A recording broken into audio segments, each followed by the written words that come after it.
такое русинські церкви в католицькій церкві? Уткіться то названня взяло, бо многі греко-католики Закарпаття удивляються, чому дако каже на їх єпархію «Русинська церква». Що таке русинські церкви в католицькій церкві уткіся то взяло? Питання сложне. Не дивно, що многі греко-католики удивляються в Закарпаттю, що їх єпархію називали в древності і нині як Русинська церква. Такий феномен існування церкви віддільного народу так у Римі є давно признані церква німців, церква французів. Так само Рим Ватикан признає церкву греко-католиків русинів, греко-католиків русинського народу, які тепер знаходяться в Закарпатті, на території бувшої Української соціалістичної, нині незалежної України. Навірно, це право Риму Ватикана і Папи Римського.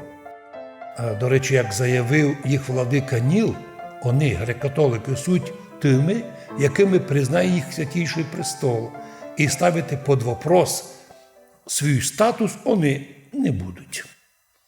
Я думаю, що позиція правильна. Чому? Тому що і ми, православні русини Закарпаття, також не дозволяємо і нікому, щоб виставляти статус нашої церкви, щоб хтось вмішувався, хто у нас патріарх, хто у нас митрополіт, кому підчиняємося, що ми робимо. Ведь ніхто не розслідує протестантів, у них центри за границею і фінансові, і ідеологічні, і як через них западні держави, спецслужби впливають на територію і на державу Україну, ніхто тим не займається. Хоча одного разу була передача засідання Верховної Ради України о губительному впливі міжнародного сектантства на державу. Ну, уви, сьогодні щось за все забили і рішають статус нашої церкви.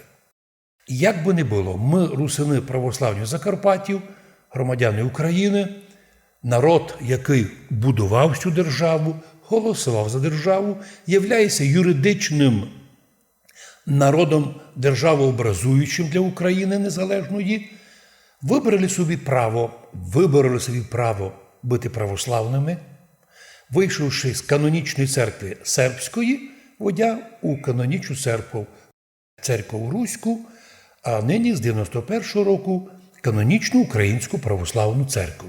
Так що яким правом користуються греко-католики Закарпаття, вони рішають свій статус, вони рахують, як їх папа визнає, а ми так кажемо і остальним.